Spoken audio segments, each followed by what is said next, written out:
Welcome into a summer mailbag podcast on Inside Carolina. I am Taylor Vippolis, former Carolina receiver, hosting this and answering questions that the loyal IC listeners have submitted. If you like this kind of podcast and want your question answered, shoot them over to me on the message boards or on Twitter for a chance to be featured in the next one. I appreciate anybody that sends in a question, and I appreciate everybody, of course, listening or watching this on YouTube right now, rocking with me. The first question up, this is a two-part question from two different people, but they have the same answer. It's who will be Drake's go-to wide receiver this season, and which offensive playmaker besides Drake May will make the most impact this year? I'm starting with this one because it's what I am the most confident in. Drake's go-to wide receiver this season will be Tez Walker. My boldest take entering the season is that I think Tez Walker will easily be a first-team All-ACC guy by the time the season ends. You look at the reports out of Chapel Hill, and they are that he looks to be the most complete wide receiver that they've had in quite a while. The best comparison that I have for him in recent Carolina history for his body and his athleticism, he's a bit taller than somebody like Mack Brown, I'm pretty sure, from what I've seen. So I would go more towards somebody like Anthony Ratliff Williams. But the biggest difference between him and somebody like Rat is that Tez Walker is a lot more polished as a receiver, and he's going to stack a lot more consistent days in comparison to somebody like Anthony Ratliff Williams, who was switching over from the quarterback position. And when it comes to Tez Walker, do not be fooled that he's coming over from a small school in Kent State. Instead, this is your opportunity now. I know the Inside Carolina fans are smarter than the casual college football fans, and they're listening to this podcast and they're getting this analysis from Inside Carolina, the best site, in my opinion, on the 24/7 Sports Network. They're a more informed fan base than other fan bases. This is your chance, the listener, to tell your friend who might not be as in tune with Carolina football, hey, watch out for Tez Walker. And the guys can be like, oh, who's Tez Walker? Who's Tez Walker? I'm telling you right now, we are buying low on Tez Walker right now with the recent numbers that receivers have put up while at Carolina, where before 2019, when Mack Brown returned to Chapel Hill, UNC had 3,000 plus receiving yards single seasons in school history. It was Hakeem Nicks in 08, it was Dwight Jones in 11, and it was Ryan Switzer in 2016. And since Mack Brown has returned in 4 seasons, it's been done 5 times. Josh Downs did it twice, Mack Brown did it twice, and Daz Newsome did it once. You have Phil Longo, who moves on from Carolina as their offensive coordinator. He takes the same role at Wisconsin. But the last time I checked the depth chart, Carolina still has a Heisman caliber quarterback with Drake May, and he's going to have to throw the ball to somebody. I love Tez Walker's potential in this offense between his long frame and his speed at his size, where I think he covers ground quickly with long strides. Tez Walker, first team All ACC, book it. The next question comes in. Mail time! Similar but different. Drake is amazing, but after Downs leaving, will any of our receivers be up to the task? Listen, there's a lot of worries with this UNC team, with how they finished last year and how that team projects this year, where you have a quarterback like Drake May, but you aren't this surefire ACC championship caliber type of team. So I'm of the opinion that, yes, there are things to worry about for sure. And we'll get to some of that later. The wide receiver position, is not on that list because this past offseason, Drake May told the coaching staff, and the coaching staff told the NIL collective, which has become a arm for Carolina recruiting. Drake May told, I need starting caliber wide receivers to compete next year. And Carolina went out and they identified that talent, Tez Walker and Nate McCullum, and they got them to Chapel Hill. They got them for a reason. I don't believe this is a let's see what we have. Let's see out of training camp who's starting, because spoiler, it's going to be Tez Walker and it's going to be Nate McCullum.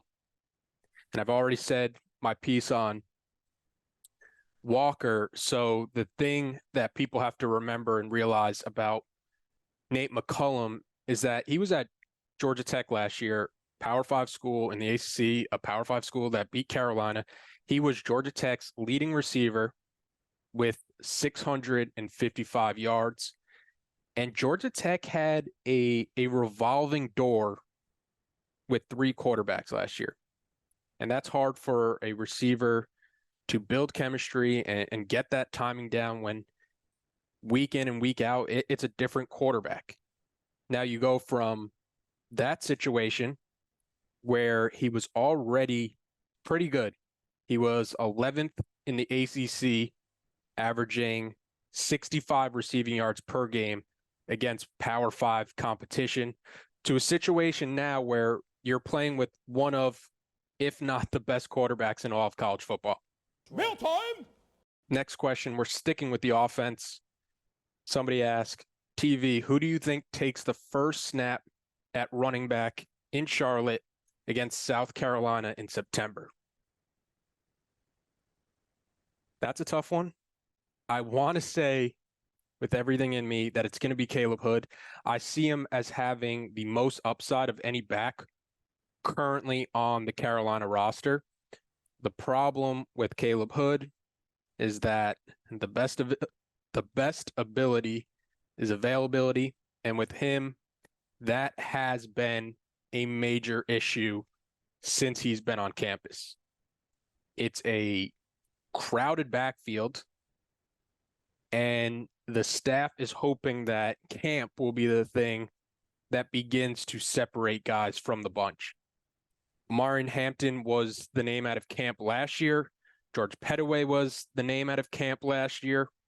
And while I think those two do have potential to be special long-term down the road, I'm just not in love with where they are right now in their development with vision and their ability to find lanes playing behind the Carolina offensive line that's already not that good and not that great at creating lanes. So I think you have to go with somebody more experienced, somebody with more vision, somebody like Caleb Hood, somebody like British Brooks, who will be an option, although he's coming off a major knee injury. And then you have Elijah Green as another back worth mentioning. But all things equal, if this was Madden and you could just turn injuries off, Caleb Hood would be the guy with everything he brings to the field as a runner and a pass catcher out of the backfield. Mail time! This is a pick your choice what side of the ball you want to talk about. But for UNC to be their best, what position group will have to improve the most? Thinking about this one, I thought long, I thought hard about this one. This is between the offensive line and the defensive line, with the old adage that football is won in the trenches, and both of these units have been largely underwhelming since Mack Brown has returned to Chapel Hill and has taken back the Tar Heels. Ultimately, I sided with the defensive line with how bad the defensive side of the ball has been. And I'm saying that the defensive line has to improve the most, and it's an incredibly low bar to improve from. It's a high jump for people that know track and field, and the bar is maybe half an inch off where the mat is. because I tweeted it earlier in the week, but it's really fascinating to think about how much pressure the UNC defense is under this season to just be average with a quarterback like Drake May. The fan base isn't asking for, 83 Bears or 2011 UNC where who's getting off the bus, and that roster was filled with NFL type talent. Most fans are just asking for an average defense. And with an average defense and a quarterback like Drake May, you're going to win a lot of games.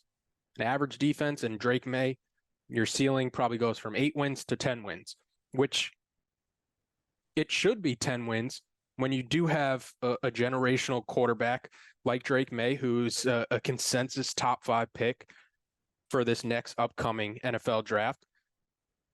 And the standard for Carolina football, although it hasn't been one that's has been reached recently since my team in 2015, where we were able to get to double-digit wins, and you have a quarterback like Drake May, which is a huge catch. It's why when fans say last year you would have taken a 9-win season, yeah, before the season you would have taken a 9-win season, but when you see how the season plays out and you have a quarterback as good as Drake May, you're allowed to change your goals and change your goals on the fly when you watch the first snap and you're like, oh my God, this is the best quarterback North Carolina's ever going to have, or the best quarterback North Carolina's ever had. And who knows when a quarterback of his talent is going to come through Chapel Hill again. You have to be able to capitalize on those windows. And that's something that they failed to do last year. Even when things were rolling and UNC improved to 9-1 and they won the Coastal Division at Wake Forest, they weren't 9-1 with Drake May. They were 9-1 because of Drake May, which is a big difference. Going into this year, I'm of the belief that they can't lean on him as heavily as they did last year, where every Saturday they're turning to him with 2 minutes to go on the clock and basically saying, save us. And for Carolina to get out of that mindset, I think it'll start with UNC up front, along the defensive line, causing havoc in the backfield. You can't put Drake May in as many high-pressure situations as Carolina did last year and have him playing that many snaps where he's the one you're depending on to alter the game. You have to take some of that pressure off him. And according to every recruiting database out there, Mack Brown has compiled a lot of, talent on the defensive side of the ball. And with the results so far, it's either been a complete miss on evaluations, a complete miss on development, or a complete miss on utilizing the talent, or some combination of the three, which it's more likely the case because, you can't just pin it on one thing. Everybody needs to take a bit of the responsibility. Either way, as a unit, the defensive line has been really bad. And I think for Carolina to reach their full potential as a team, they're the unit that has to improve the most. Mail time! Along the same lines, will we finally see a pass rush? I mean this sincerely, brother. Your guess is as good as mine. UNC brought in the people in support type roles around the program to help, with Mack Brown unwilling to make a change at the top with Tim Cross after Carolina's season. So you bring in a senior defensive analyst in Ted Monticino, who has a ton of NFL experience, and a graduate assistant in Cam Spence who can physically demonstrate the moves and techniques that are trying to be taught. And the hope there is now UNC does have enough around to supplement the coaching staff to maximize on the potential of some of these players. And from doing the Players Lounge podcasts with Inside Carolina, we've had players like Kamon Rucker and Miles Murphy on, and I highly recommend any IC listener to check those out if you haven't in the Players Lounge series.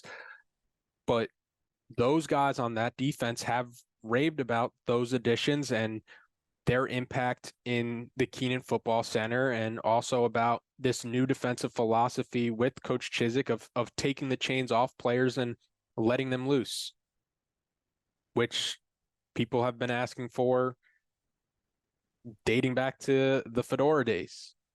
When you have a bend but don't break defense, will there be a willingness for Coach Chizik to kind of move off that and shift to more of an aggressive style of defense if he feels that the defense is starting to grasp his teachings and his understandings? And I think that's something that starts at the D coordinator position. You have to have teachers at position coaches, and then those guys have to be able to relay it to players, and then the players have to be able to translate what they're being taught to on the field. And I think there's been a disconnect at all three levels there, and the results you're getting are the defense that you've seen. And it's a team that was, let's see, 128th in sacks per game. 128th in sacks per game. That's out of 131 teams. There was only 3 teams in the country that sacked teams less than Carolina. And I'm guessing those teams were pretty bad. None of them had 10-plus win potential. None of them had the best quarterback in college football. None of them had, talent on the offensive side of the ball like Josh Downs or Antoine Green. So 128th in sacks per game out of 131 teams is difficult to stomach. It's difficult to process how the production could be that low. And because of that, I'm taking a wait and see approach to believing that anything that gets said in this offseason, in the build up to the season, it is true and factual. So will we see a pass rush? We'll see. Mail time! This question comes in.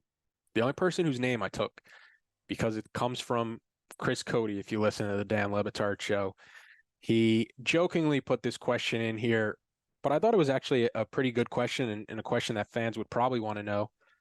It's how much depth does Carolina have at linebacker? In one word, minimal. Outside of the quarterback position, it's the one position for Carolina that they could least afford an injury to a starter. It's essentially Cedric Gray and Power Echols, and they'll be relied upon to play something like 90 to 95% of snaps, depending on how close games are. And outside of them, the depth chart is an early enrollee, Amari Campbell, and Deuce Caldwell backing up Power Echols. So for those keeping track at home, that is 15 combined collegiate snaps. And then backing up Cedric Gray, you have a redshirt freshman, Sebastian Cheeks, who played 3 snaps before a season-ending injury last year, and another true freshman in Caleb Lavallee, who wasn't an early enrollee because he was at a private school and they didn't allow early enrollees. So he's a summer arrival. How much do you want to count on him? Knowing Coach Chizik, I could safely assume the answer is not that much. And you look at the numbers from last season and the trends from last season, Cedric Gray and Power Echols, they played in 95% and 85% of snaps respectively. And I don't see that reliance on those two changing. Chizik is going to rightfully put a lot on their plates from a workload perspective. And for as bad as the defense was last year, and it was pretty bad, like truly horrific, Cedric Gray was awesome. Of linebackers that played nearly 800 snaps last season, Gray had the 7th highest grade. And when you look at the best linebackers returning to school, he's even higher than 7th. He's Cedric Gray. If the defense is average, Cedric Gray is somebody who should be getting All-American considerations. He should be getting All-American considerations regardless of how the defense is, because he's that good of a player. And he's that important to Carolina, where if you take Cedric Gray off this defense, I know some people thought it was bad last year at times.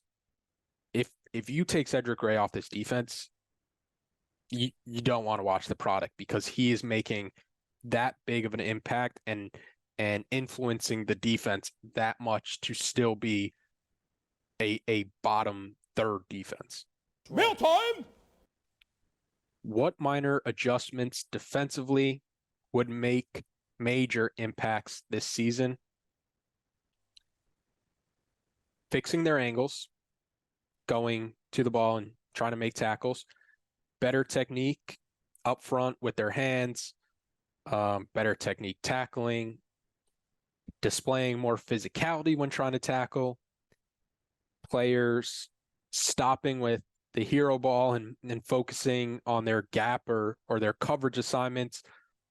Those are some things that it's minor adjustments. You know, you're not asking to make schematic changes, but a lot of Carolina's problems are those simple problems, and they can be as simple as poor gap integrity, meaning that they aren't where they're supposed to be when they're supposed to be there. And a defense, you talk to anybody that knows anything about defense, some of the worst defenses, an entire play can fail when just one person is out of position, and it makes the entire defense look so much worse than it is. So a lot of Carolina's problems can be fixed by something as simple as that. And you look at where the defense was last year, and it's hard to do much worse.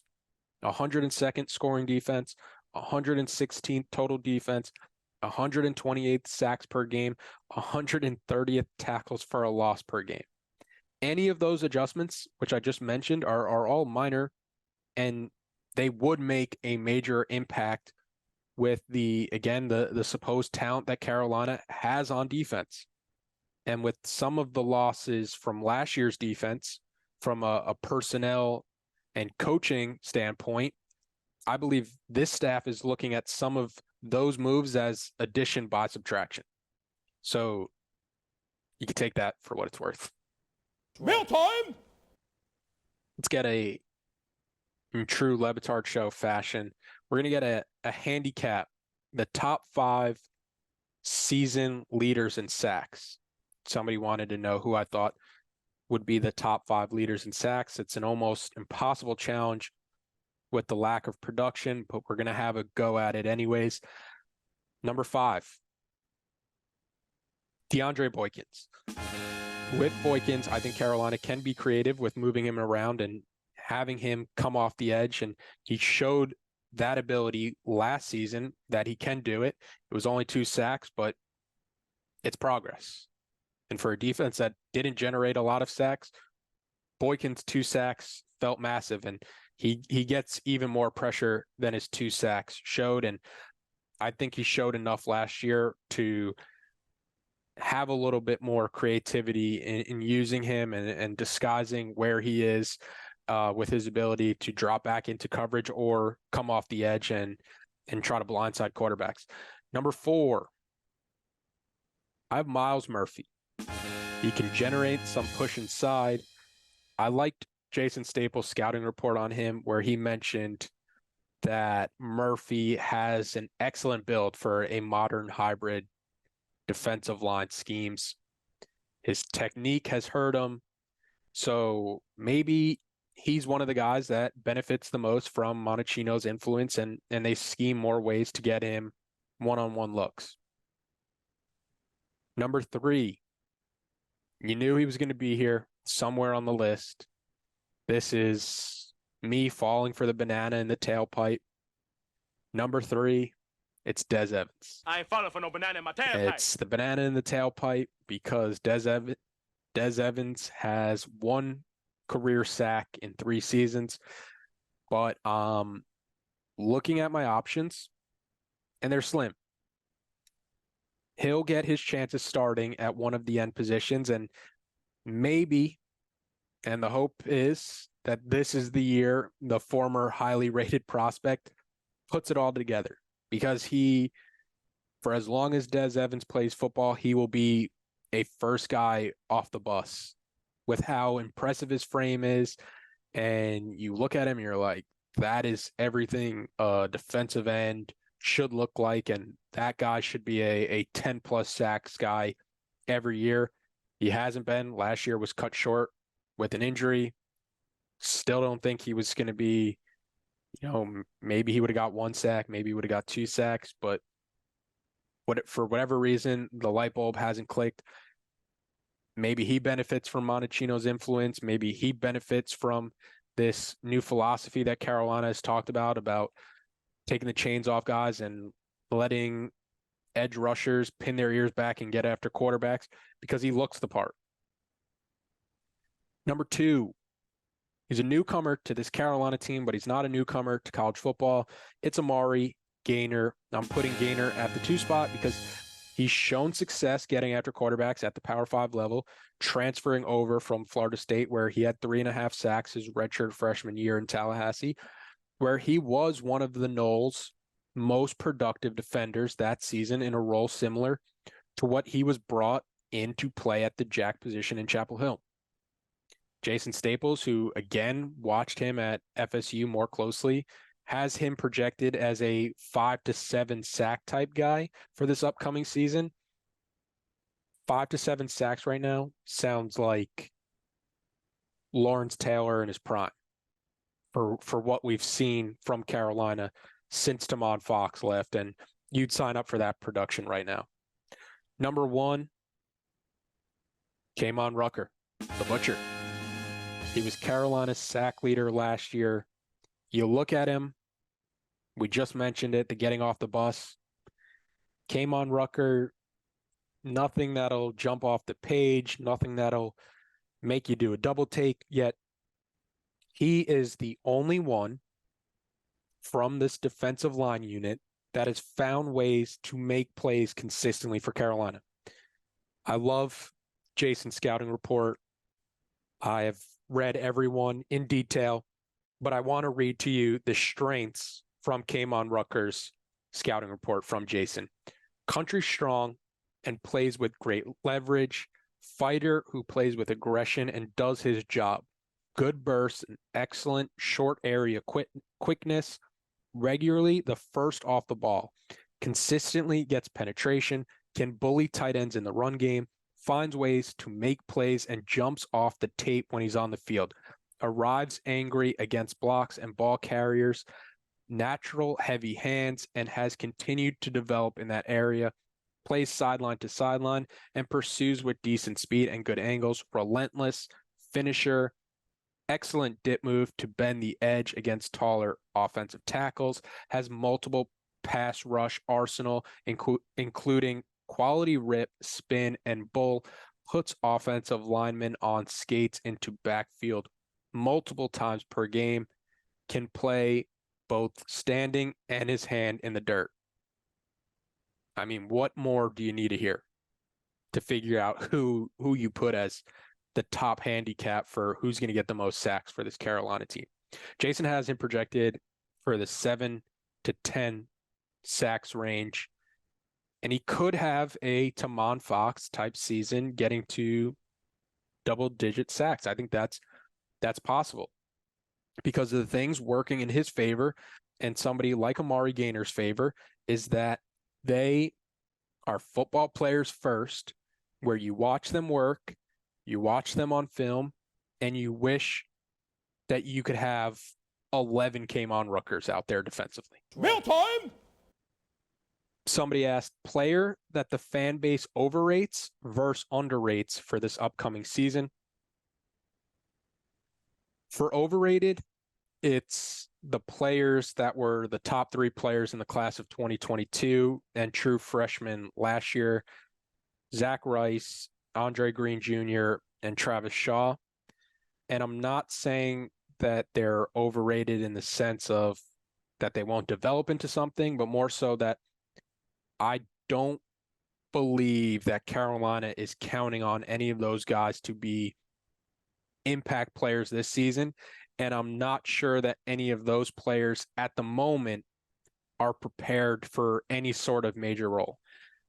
Starting at the nose position defensively, you get Tamari Fox back defensively this year, who is most likely ahead of Shaw at this point.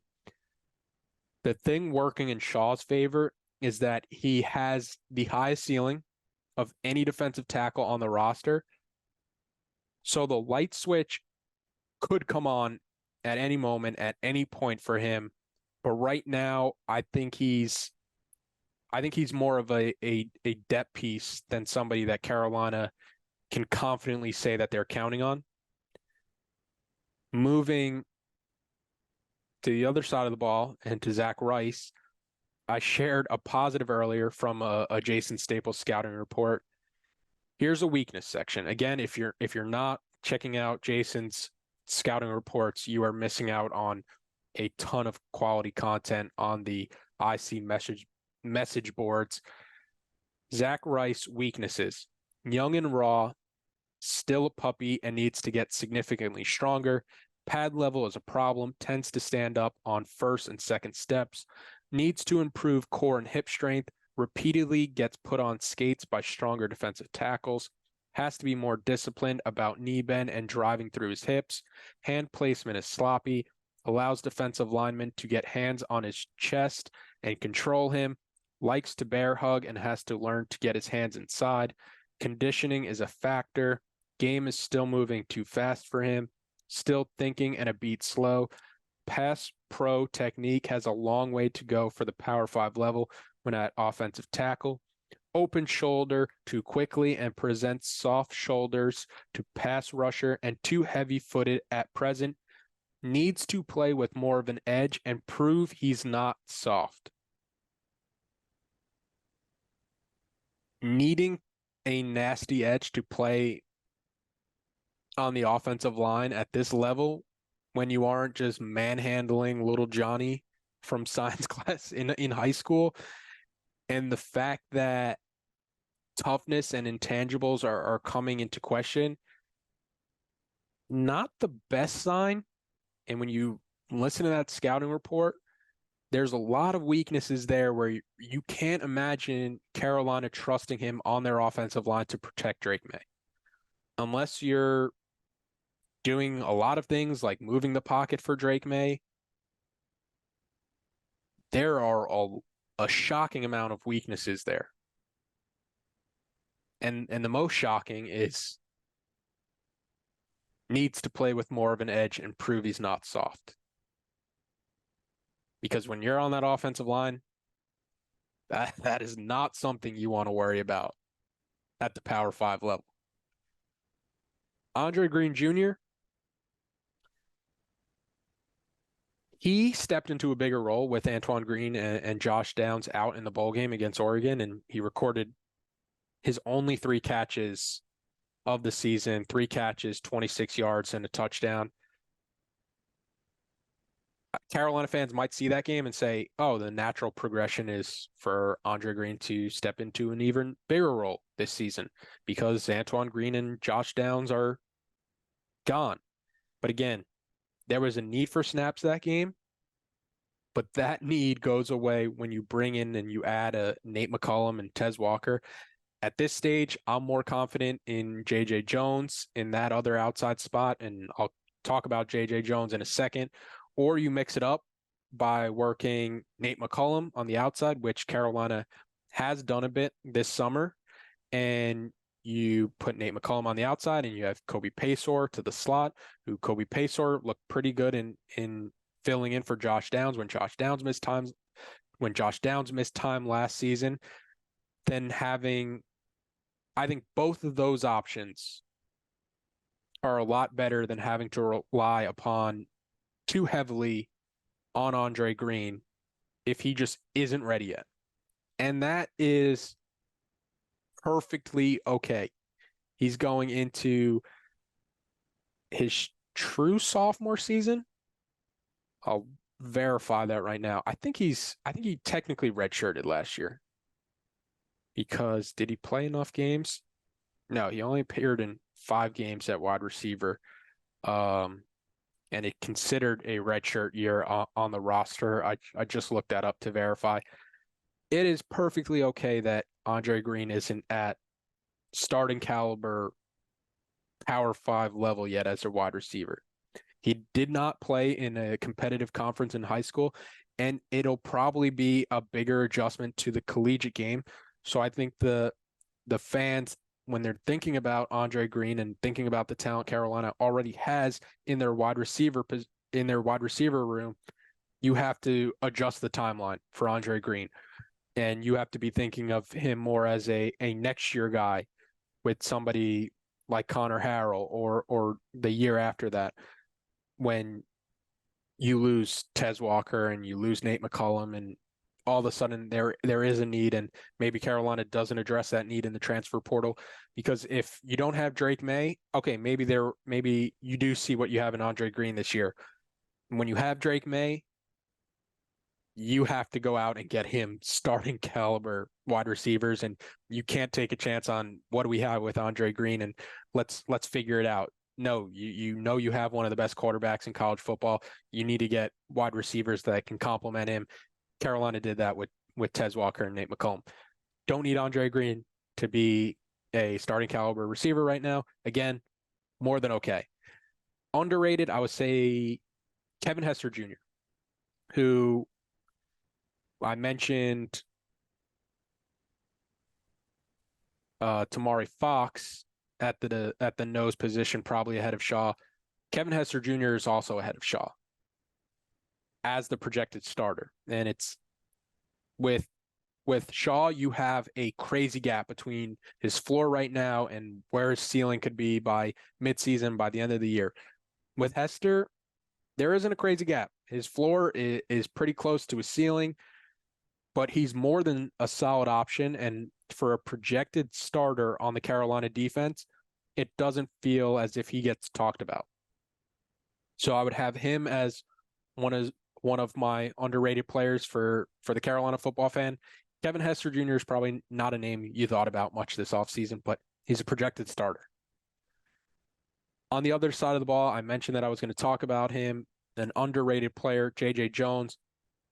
When I was looking at the stats from last year, quietly J.J. Jones put up a 400-plus receiving yard season last year, playing behind Antoine Green and Josh Downs. He is a good downfield option as somebody that can stretch the field vertically. And I think Carolina is pretty solid right now going into training camp. Tez Walker, Nate McCullum, J.J. Jones.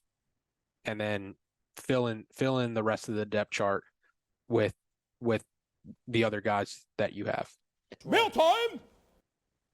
Final question. I said we were going to take 2 more questions, but let's cut this short, and then I could save other questions for other episodes in addition to questions that people send in on the IC message board, or again, you could just tweet them to me.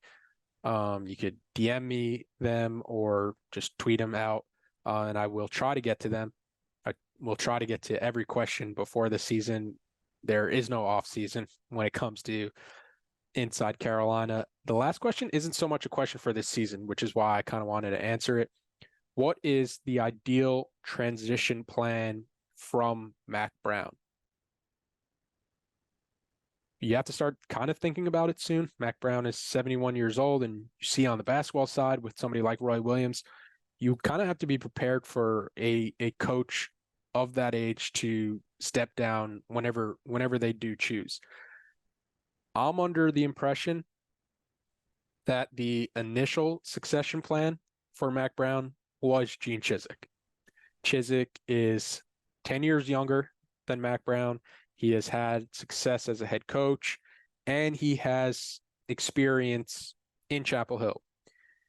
You bring him in for a few years as the defensive coordinator until Mack Brown decides to step down, and it's a pretty seamless transition if everything goes well. The problem is that everything has not gone well.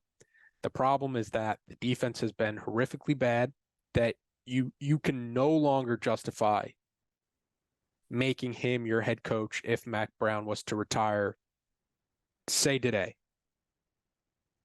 Or not today, because Carolina, with how close the season is, Carolina would be in a pinch to find some alternative. But say Mack Brown retired at the end of last year, there's no way you could justify to the Carolina fan base that the successor to Mack Brown should have been Gene Chizik.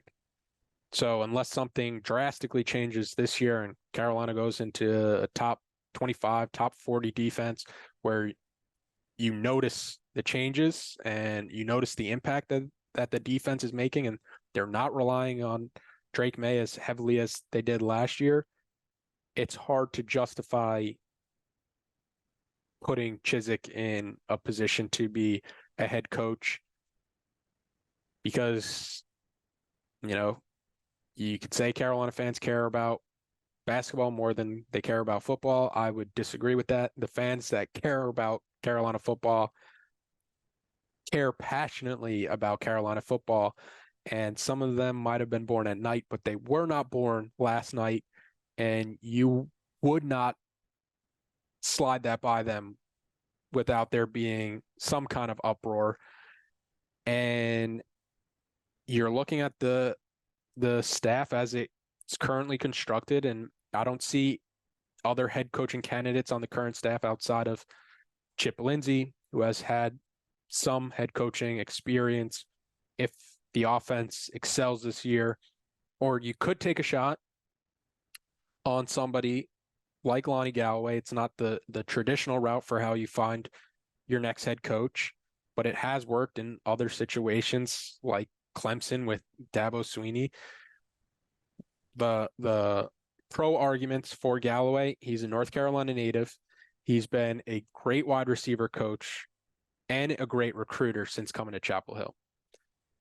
In this hypothetical situation of Mack Brown retiring at the end of this year, if I'm the AD, in succession terms, spoiler alert, if you have not finished Succession, I will give you, 5-10 seconds to skip forward right now.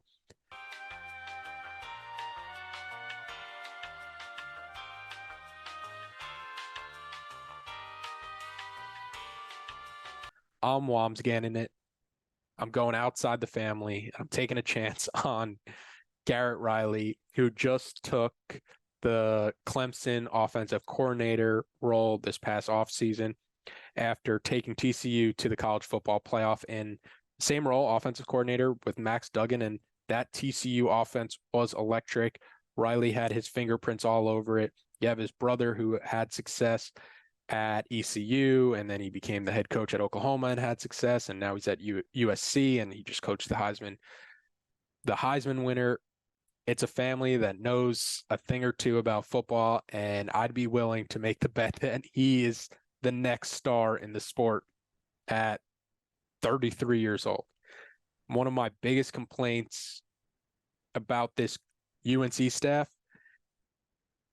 since Mack Brown has been back is that they are pretty set in their ways, with either an unwillingness to change or just being, set in their ways of how they've always done things, and maybe that hasn't been an effective way, and there's been very little to do to remedy it or find adjustments, and it's fitting a square peg in a round hole and being shocked when things don't change.